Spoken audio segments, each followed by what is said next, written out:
नमस्कार दोस्तों, welcome to my YouTube channel Unique Academy Indian polity. दोस्तों, आज की जो हमारी क्लास है वह है न्यायिक सक्रियता। टॉपिक हमारी क्या है? न्यायिक समीक्षा। आज की हमारी जो टॉपिक है वो है न्यायिक समीक्षा। इसके बाद वाली टॉपिक होगी न्यायिक सक्रियता पर। इसके बाद उस पर हम चर्चा करेंगे। इसी को हम कहते हैं जुडिशियल रिव्यू। Judicial review. दोस्तों, आप लोगों से मेरा निवेदन है कि आप लोग हमारी क्लास को पढ़ने के लिए हमारे चैनल को सब्सक्राइब करें और जो बेल आइकॉन घंटी है वो उसको दबाएं। ठीक है, तो आज हम चर्चा करते हैं न्यायिक समीक्षा पर। पहली बात तो हम ये बताते हैं कि हम न्यायिक समीक्षा के टॉपिक पर फैक्ट भी बताएंगे और कॉन्सेप्ट भी बताएंगे। तो अभी न्यायिक समीक्षा क्या होता है इसको न बताकर पहले आपको नीचे से प्रारंभ करते हैं, फिर अपने आप डेफिनेशन अपने आप निकाल देंगे। इससे जो हम समझाएंगे उसके बाद उसी से डेफिनेशन निकाल देंगे। ये बताने के बाद आपको हम क्या फैक्ट इसमें है वो बता देते हैं, लेकिन कॉन्सेप्ट बहुत पूछा जाता है। जुडिशियल रिव्यू, भारत में न्यायिक समीक्षा हमारा टॉपिक है। तो न्यायिक समीक्षा समझने के लिए पहले हम ये समझ लें कि संविधान के में जो 3 स्तंभ हैं, किसी भी एक लोकतंत्र में शासन चलाने के 3 स्तंभ होते हैं दोस्तों। एक होता है लेजिस्लेशन, एक होता है एग्जीक्यूटिव, CUTIVE, और तीसरा होता है जुडिशियरी, यही होता है CARY, जुडिशियरी। ये 3 होते हैं, आप ये जानते हैं। संविधान में के द्वारा जो सरकार के शासन को चलाने के अंग होते हैं वो 3 हैं, लेजिस्लेशन, एग्जीक्यूटिव और जुडिशियरी। इसको कहते हैं हिंदी में व्यवस्थापिका। ये हो गई आपकी कार्यपालिका और ये हो गई आपकी न्यायपालिका। लेजिस्लेशन में आप ये जानते हैं यहां पर लोकसभा,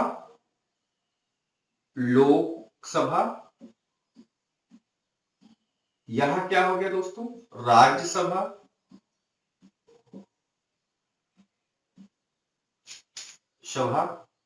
और यहां पर एग्जीक्यूटिव में क्या हो गया, ये लोकसभा और ये राज्यसभा। एग्जीक्यूटिव में क्या हो गया, यहां हो गए president plus prime minister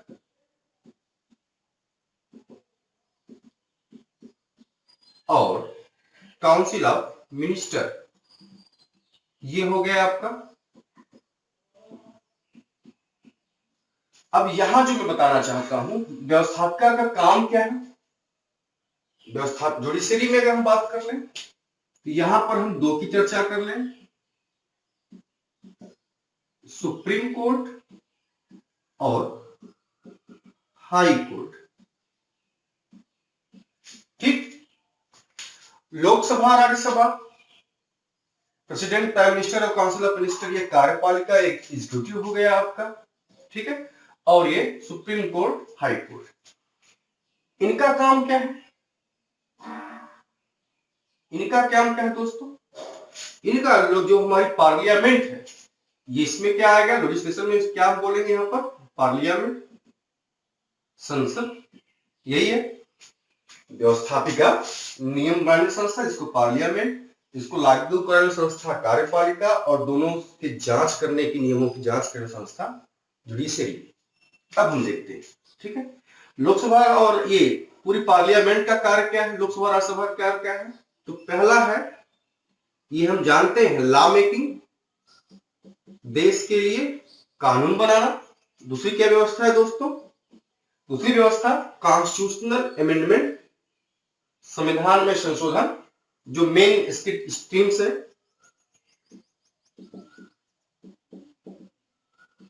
constitutional amendment, ठीक है। अब यहां पर कार्य क्या है, जो विधायिका के द्वारा नियम बनाए जाते हैं उसको लागू कराना, उसको फॉलो कराना। और जुडिशरी में सुप्रीम कोर्ट और हाई कोर्ट के द्वारा इसकी जांच करना, इंस्पेक्शन करना, मैं हिंदी ही लिख देता हूं, जांच करना। अब देखिए, अगर संविधान के द्वारा सभी संस्थाएं, चाहे वो विधायिका हो, चाहे कार्यपालिका हो, चाहे न्यायपालिका हो, वो अपने कार्यों को ईमानदारी पूर्वक करती हैं और किसी के अधिकार क्षेत्र में हस्तक्षेप नहीं करती हैं, तो वो हमारा एक स्वस्थ लोकतंत्र माना जाता है, वो एक उत्तम शासन व्यवस्था मानी जाती है। अगर विधायिका कार्यपालिका के कार्यों में हस्तक्षेप करे, कार्यपालिका विधायिका के कार्यों में हस्तक्षेप करे, जुडिशरी इन दोनों के मामलों में हस्तक्षेप करे, तो वहां पर संविधान के द्वारा शासन नहीं रह जाएगा। वहां पर शासन कैसा होगा? केवल नाम का संविधान होगा, केवल कागजी संविधान होगा। शक्तियों का दुरुपयोग होता है जो उस देश के लोकतंत्र के लिए बड़ा घातक होता है। ठीक है, तो अब हम यहां पर देख ले, लोकसभा, राज्यसभा, ये हमारी पार्लियामेंट होगी। ये लोकसभा, राज्यसभा और प्रेसिडेंट, ध्यान से देखें, ये हमारी क्या होगी दोस्तों? प्रेसिडेंट। और अगली बात, प्रेसिडेंट, यहां ये देखिए क्या मैं फ्रेम बना रहा हूं, जबरदस्त मजेदार। ये फ्रेम देखिए, लोकसभा, राज्यसभा और प्रेसिडेंट, ये छोटा वाला फ्रेम, दैट इज पार्लियामेंट। और president, prime minister, council of minister, that is executive. ठीक है, तो ये यहां पर आप जान लीजिए, व्यवस्थापिका, कार्यपालिका और न्यायपालिका। व्यवस्थापिका क्या करती है? नियम बनाती है, संविधान संशोधन कर सकती है। कार्यपालिका व्यवस्थापिका के नियमों को लागू कराती है। और एक चीज, अध्यादेश, ये अब पढ़ चुके हैं, अध्यादेश जारी भी कर सकती है। अध्यादेश जारी कौन करता है? राष्ट्रपति, प्रेसिडेंट। क्लियर होनी बात होनी चाहिए। अध्यादेश कौन जारी करता है? क्या बोलते हैं? राष्ट्रपति। किसकी सलाह से जारी करता है? तो प्रधानमंत्री और उसकी मंत्रिपरिषद के एडवाइस, दोनों बातें बड़ी इंपॉर्टेंट होंगी, उसकी सलाह से जारी करता है।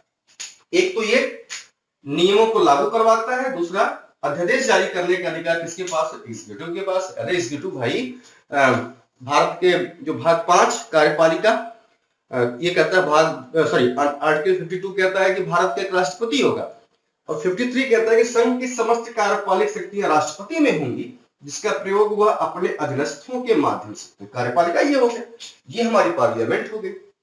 अब क्या करते हैं? सुप्रीम कोर्ट और हाई कोर्ट इन नियमों की क्या करते हैं? जांच करते हैं।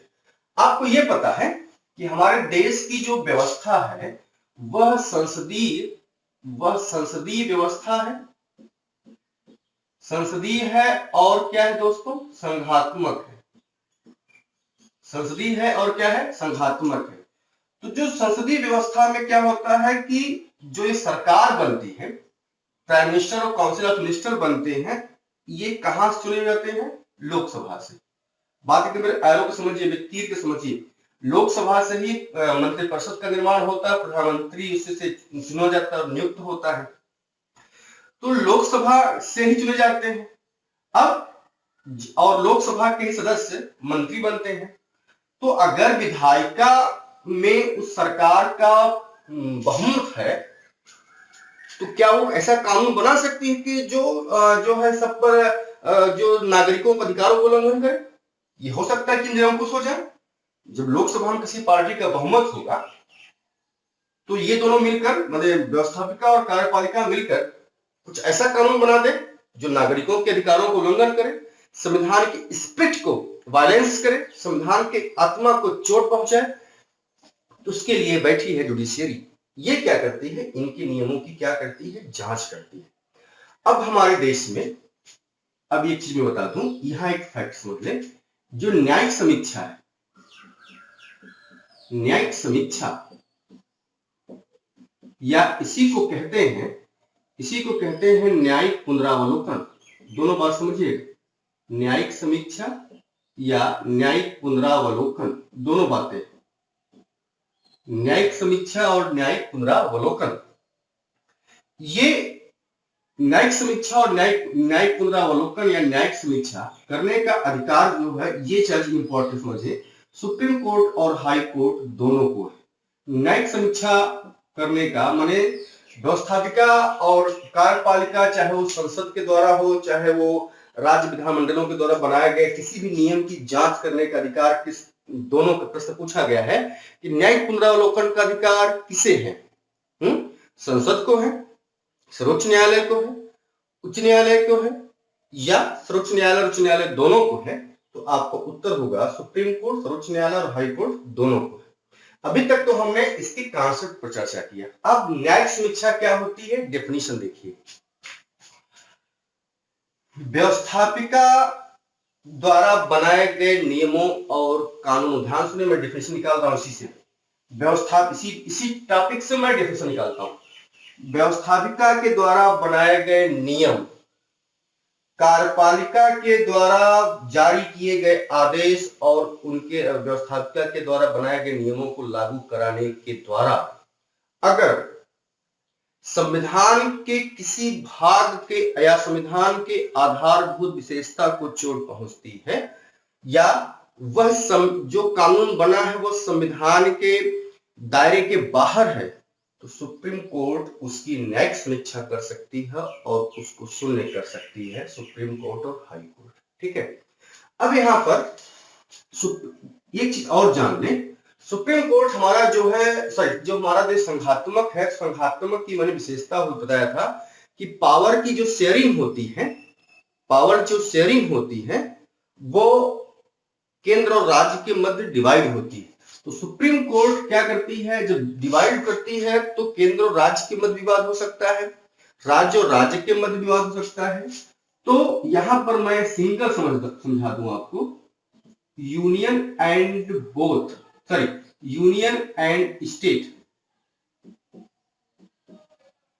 डिस्प्यूट हो, ठीक है, यूनियन और स्टेट डिस्प्यूट हो, नंबर एक। नंबर दो, स्टेट और स्टेट डिस्प्यूट हो। तो इसके अलावा नंबर तीन, फंडामेंटल राइट्स, फंडामेंटल राइट्स का रक्षक है, गारंटर है, GARUNTAR, मैं लिख देता हूं, हिंदी में देता हूं। फंडामेंटल राइट्स का सुप्रीम कोर्ट क्या है, रक्षक है, गारंटर है। और नंबर चार, केंद्र और राज्य के मध्य क्या है, केंद्र और राज्य के मध्य संतुलन स्थापित करता है। तो केंद्र और राज्य के मध्य संतुलन स्थापित करता है सुप्रीम कोर्ट। इसके अलावा ये वाला, ये और ये तो केवल सुप्रीम कोर्ट के पास है, बल्कि मैं इसको नीचे कर दूं। नंबर तीन, केंद्र और राज्य के मध्य संतुलन। और चार, मूल अधिकार का रक्षक, मूल अधिकार का रक्षक। अब जो बताना चाहता हूं, ये तीनों अधिकार केवल सुप्रीम कोर्ट के पास है। ये तीनों, ये वाले तीनों अधिकार सुप्रीम कोर्ट के पास तीनों है, ये भी है, चारों है, लेकिन तीन इसमें से केवल सुप्रीम कोर्ट के पास है। तो हाई कोर्ट के पास भी मूल अधिकार का रक्षण करने का अधिकार है, ये मेरी बात समझ लें। हाई कोर्ट के पास भी मूल अधिकार का रक्षण करने का अधिकार है। ठीक है, तो आप देख लीजिए, अब कॉन्सेप्ट क्लियर कर लीजिए। नेक्स्ट समीक्षा क्या होती है, जुडिशियल रिव्यू, कानून की पुनः समीक्षा करना, यही है। अब इस चार्ट से अब डेफिनेशन खुद आप निकालो, रखने की आवश्यकता नहीं। क्या, व्यवस्थापिका और कार्यपालिका के द्वारा बनाए गए नियम और उनको लागू कराने की न्यायिक पुनरावलोकन, उसकी न्यायिक समीक्षा करने का अधिकार सुप्रीम कोर्ट के पास है। उसकी न्यायिक समीक्षा करने का अधिकार जुडिशरी के पास है, न्यायिक पालिका के पास है, माने सुप्रीम कोर्ट और हाई कोर्ट दोनों के पास है। न्यायिक समीक्षा का अधिकार सुप्रीम कोर्ट और हाई कोर्ट दोनों के पास है। तो आप लिख सकते हो कि संसद द्वारा बनाए गए नियमों और कार्यपालिका के द्वारा बनाए गए, लागू किए गए की जांच करने का जो अधिकार है वो किसके पास है, जुडिशरी के पास है, सुप्रीम कोर्ट और हाई कोर्ट के पास है। जो हमारे संविधान में ये टॉपिक है, ये सबके हमारे यहाँ जो व्यवस्था है दोस्तों, वहां वो है कानून का स्थापित शासन। ये जो कानून का स्थापित शासन है, यह व्यवस्था हमने जापान से लिया है, जापान के देश से व्यवस्था लिया है। इसमें सबके कार्य और अधिकार क्षेत्र बटे, सबके अधिकार क्षेत्र बटे, कोई भी अपने अधिकार क्षेत्र का उल्लंघन नहीं कर सकता। हमारे यहाँ जो व्यवस्था है वो कानून के स्थापित प्रक्रिया से, ठीक है। तो ये हमारे देश की न्यायिक समीक्षा की बात हुई। अभी तो मैंने कॉन्सेप्ट की बात किया, मैं ये कह सकता हूँ कि हर देश में ये है। अभी मैंने ये न्यायिक समीक्षा की बात की कि न्यायिक समीक्षा होती क्या है। न्यायिक समीक्षा विधायिका और कार्यपालिका, विधायिका के द्वारा बनाए गए नियम, कार्यपालिका के द्वारा लागू कराए गए नियमों की जांच करना। एक लाइन के विधायिका द्वारा नियम बनाना और कार्यपालिका द्वारा उसको लागू कराना, इन नियमों की जांच करना ही क्या कहलाता है, न्यायिक पुनरावलोकन या न्यायिक समीक्षा कहलाता है, ठीक है। अब ये तो आपको कॉन्सेप्ट क्लियर हो जाना चाहिए, ठीक है। अब हम इसकी ऐतिहासिक बैकग्राउंड की चर्चा करते हैं। ये कहां से आया, जुडिशियली रिव्यू का टॉप कॉन्सेप्ट कहां से आया ये देखते हैं, जो कि बड़ा मजेदार है। ये कहां से आया ये देखते हैं। अब फैक्ट की चर्चा है। अभी तक तो चर्चा किस पर हुई, कॉन्सेप्ट पर। हमारा डेफिनेशन में निकाल दिया इस चार्ट से कि न्यायिक समीक्षा क्या होती है कि व्यवस्थापिका और व्यवस्थापिका द्वारा बनाए गए नियम और कार्यपालिका द्वारा लागू कराने वाले नियम और अध्यादेशों की जांच करने का अधिकार किसके पास है, वो न्यायपालिका के पास होता है। और वो जांच करना ही क्या कहलाती है, न्यायिक समीक्षा या न्यायिक पुनरावलोकन। अब इसकी ऐतिहासिक पृष्ठभूमि की बात करते हैं, हिस्टोरिकल बैकग्राउंड की बात करते हैं। अब फैक्ट पर चर्चा करते हैं दोस्तों। हिस्टोरिकल बैकग्राउंड, तो ये जो न्यायिक समीक्षा का कॉन्सेप्ट है, ये सबसे पहले कहां शुरू हुआ, अमेरिका में, अमेरिका में, ठीक है। भारत ने जो ये न्यायिक समीक्षा लिया है, भारत इंडिया में जो न्यायिक समीक्षा का प्रावधान है वह कहां से लिया गया है, अमेरिका से लिया गया। तो एक फैक्ट आप याद रखिए कि इस प्रारंभ कहां से हुआ है, अमेरिका में। और न्यायिक पुनरावलोकन का जो कॉन्सेप्ट है भारत ने कहां से लिया है, अमेरिका से लिया है। और वो मामला था दोस्तों, एक मामला था, इसकी मैं हिस्टोरिकल बैकग्राउंड की बात करता हूं, 1803 में ये वो मामला था, Marbury, MARBUARY, Marbury versus medicine, MAIDDISON,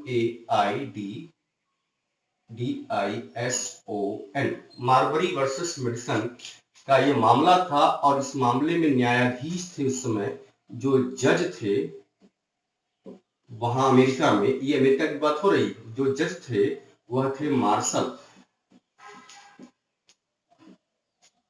इन्होंने फैसला दिया, इनका जो ऑर्डर है जिन्होंने कहा था उसको हम लिख लेंगे, तो अपने आप कॉन्सेप्ट पर चर्चा हो सकती है।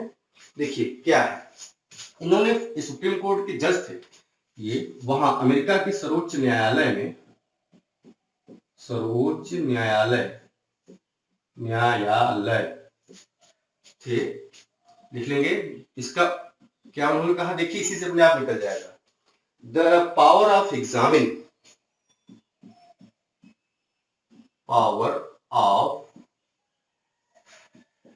the power of examine the law and action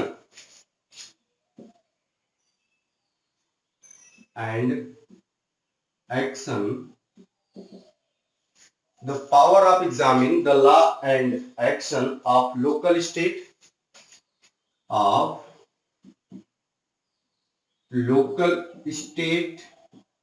and national कर लेंगे, NATIONAL, local state and national government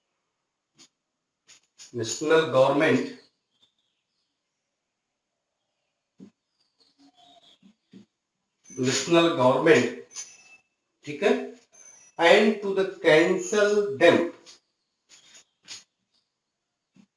and to the cancel them if if they violate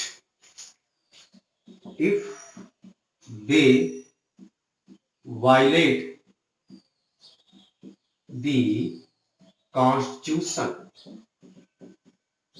मजेदार चीज देखिए, ये मैं नई चीज बता रहा आपको।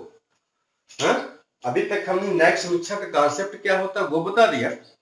न्यायिक समीक्षा ये शुरुआत कहां से हुई, तो अमेरिका में हुई थी। वो मामला था मेलविली बनाम मार्टसन, उसके अध्यक्ष जज थे मार्शल। उन्होंने क्या कहा, स्टेटमेंट दिया, the power of examine of law and action of local state and national government.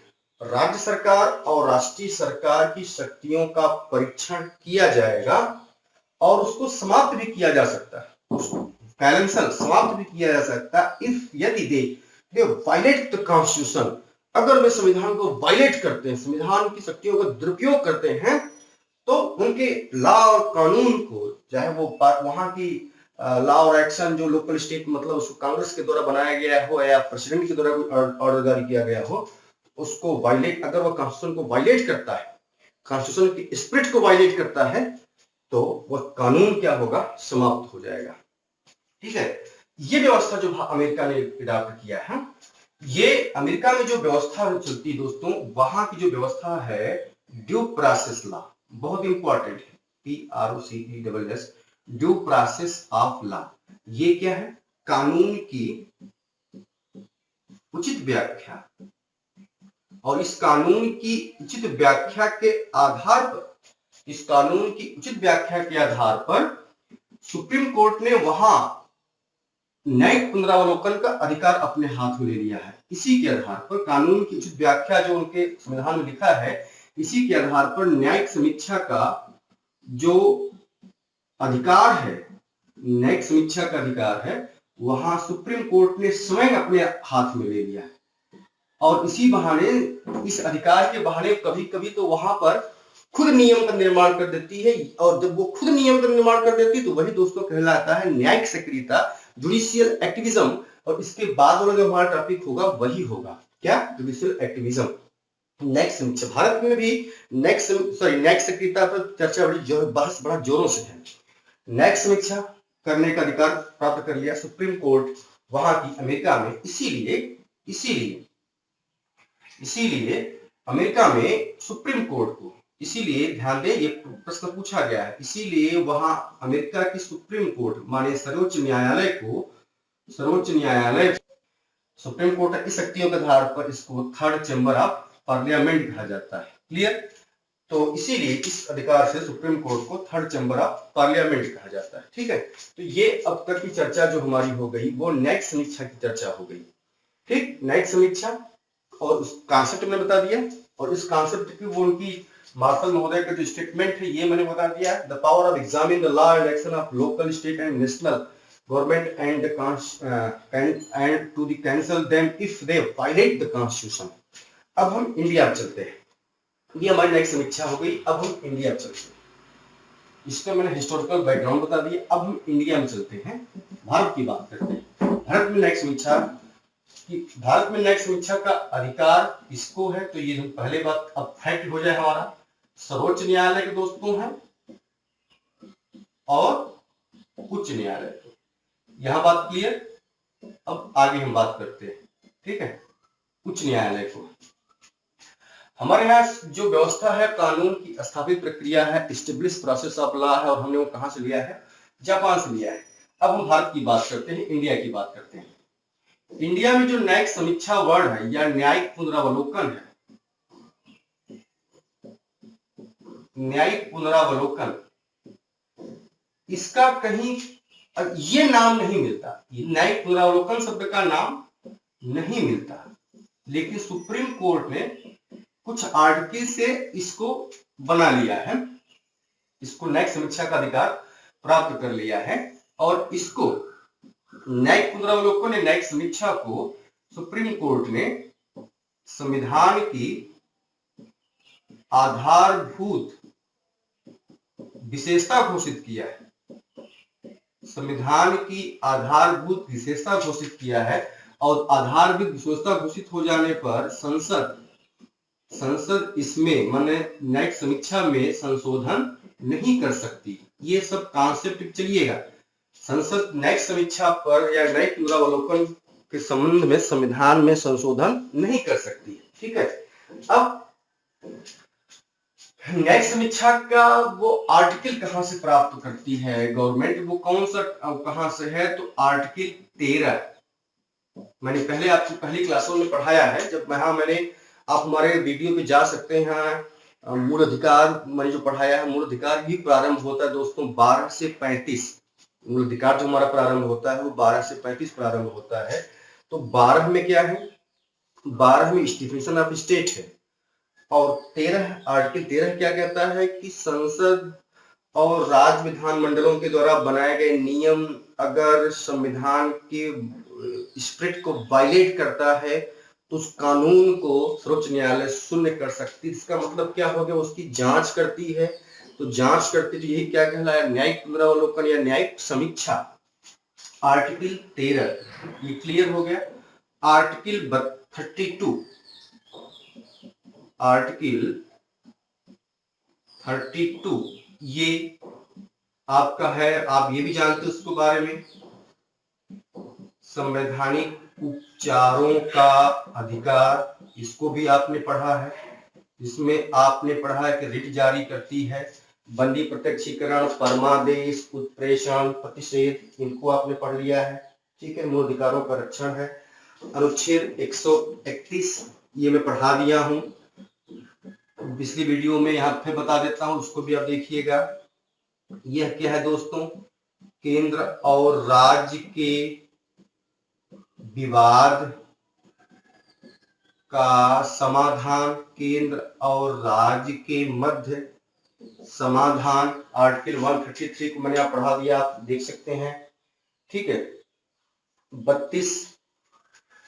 132 अपीलीय है, अधीनस्थ न्यायालयों से अपीलीय अधिकार, इसमें भी उसको उस कानून की जांच हो सकती है। आर्टिकल 133 भी है। आर्टिकल 133 क्या क्या कहता है दोस्तों, 133 सिविल मामलों में है, सिविल मामलों में अपील होती है, सिविल मामलों में अपील होती है। आर्टिकल 134 यह आपराधिक मामलों में होती है, आपराधिक मामलों में होती है। ठीक है। आर्टिकल 134 आपराधिक मामलों में होती है। आर्टिकल 136 कर ले, 136 कर ले। आर्टिकल 136 इसमें क्या है दोस्तों, इसमें है सर्वोच्च न्यायालय को किसी भी न्यायालय के न्यायाधिकरण का अधिकार। ठीक है। आगे हम चलते हैं। 36 हो गया। आर्टिकल 226 ये कहां पर है, ये है हाई कोर्ट को, उच्च न्यायालय को, हाई कोर्ट को मूल अधिकार का रक्षक यहाँ पर है। जो हमारा उच्च न्यायालय है वह मूल अधिकार का क्या हो जाता है, रक्षक है। ये आपको मैंने पिछली वीडियोज में बताया है कि आर्टिकल 32 भी मौलिक अधिकारों का रक्षक है। ये सुप्रीम कोर्ट हो गया, और हाई कोर्ट में आर्टिकल 226 हो गया। किसी व्यक्ति के मूल अधिकारों को उल्लंघन होता है तो वह 226 के तहत भी जा सकता है। ठीक है। ऐसे ही तमाम ऐसे आर्टिकल हैं जो न्यायिक समीक्षा की, न्यायिक पुनरावलोकन की बात करते हैं। अभी हम बता देते हैं कि न्यायिक पुनरावलोकन का जो ये मामला है ये प्रारंभ किस उदाहरण से मिलता है, ये आप देख लीजिए। इसमें ये किस उदाहरण से मिलता है, तो न्यायिक समीक्षा का जो प्रयोग किया गया, न्यायिक समीक्षा की शक्ति का जो प्रयोग किया गया, यहां देख लें। नंबर 1 भारत में किया गया, वो था, पहला मामला था, इसको मैं यहां से हटा दूं, गोलकनाथ विवाद। एक मामला मैंने बता दिया गोलकनाथ विवाद, ये था, ये 1900 आपका 67 में था, सन याद होनी चाहिए। बैंकों का राष्ट्रीयकरण, बैंकों का राष्ट्रीयकरण ये दोस्तों 1970 था। ठीक है, बैंकों का राष्ट्रीयकरण 1970 था। ठीक है, प्रिवी पर्स उन्मूलन,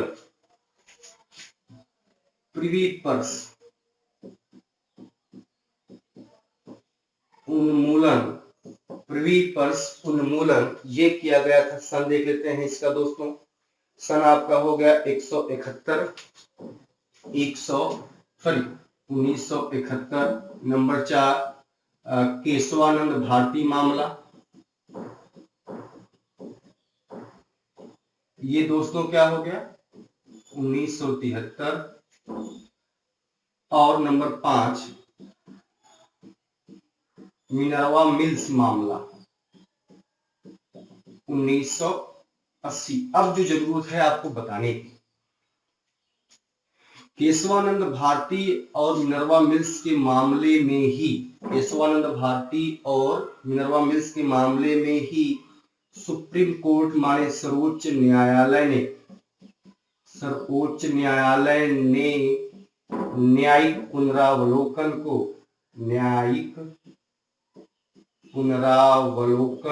को आधारभूत ढांचा घोषित किया। इसका मतलब दोस्तों, इसका मतलब ये हो गया कि संसद इसमें संशोधन नहीं कर सकती। तो आज की क्लास आपकी यहीं पर समाप्त होती है। अगली जो हमारी वीडियो होगी वह न्यायिक सक्रियता पर होगी, जुडिशियल एक्टिविज्म पर होगी, जो इससे जुड़ा हुआ मामला है। तो न्यायिक समीक्षा में हमने आपको कॉन्सेप्ट पर चर्चा कर लिया, फैक्ट बता दिया। फैक्ट हमने ये लिया कि कहां से लिया है, अमेरिका के संविधान से लिया है। अमेरिका में था कौन सा, 1803 में मरबरी बना मर्सन का मामला था। बाकी न्यायिक पुनरावलोकन कुछ आर्टिकल्स के नाम ले लिए, स्पेशली आपके एग्जाम के लिए। आर्टिकल ये और आर्टिकल ये मोस्ट इंपॉर्टेंट है एग्जाम के लिए। लगभग यही न्यायिक पुनरावलोकन को डिफाइन भी कर देते हैं। ये बात की बातें अगर याद करना, क्योंकि सुप्रीम कोर्ट में अब इसको पढ़ चुके हैं। ये विवाद आप जरूर रखिए, ये याद रखने चाहिए चैप्टर के अंतर्गत। ठीक है, तो अगला हमारा टॉपिक होगा न्यायिक सक्रियता। हमारे चैनल को सब्सक्राइब कीजिए और हर वीडियो आपको मिलती रहेगी। समय में सबसे पहले आप देखेंगे। आपका बहुत बहुत धन्यवाद। बस धन्यवाद।